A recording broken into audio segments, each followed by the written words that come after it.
Autre affaire à Laon, mais devant les prud'hommes. Les anciens salariés d'Essex et Nexans réclament des comptes à leur ancien patron. Ces hommes ont été exposés à l'amiante. Ils demandent une indemnité. Rémi Vivenot, Laurent Pénichou. Ils ne sont plus que 133, mais toujours déterminés.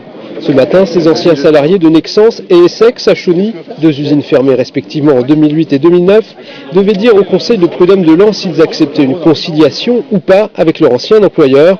Une hypothèse pour eux guère envisageable compte tenu de l'importance de leur préjudice. Il y a des gens qui ont travaillé 30 ans, 40 ans là-dedans et ils se retrouvent à la porte.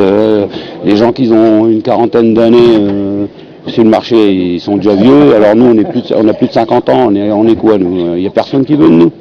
On va travailler pour 1000 euros. Non. On n'accepte pas ça, puis on ne l'acceptera jamais.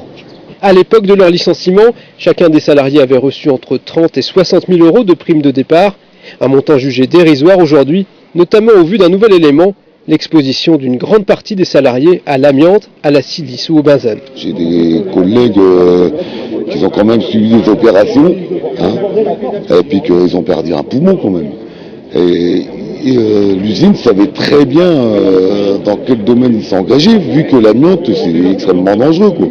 Et on les a pas prévenus.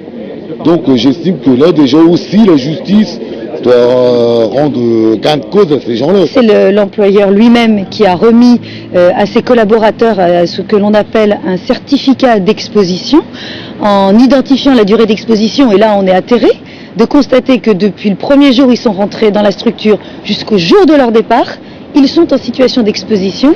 Les ex-salariés demandent également une indemnisation à ce titre. Faute de conciliation, une audience est fixée au 9 février pour examiner le fond de l'affaire.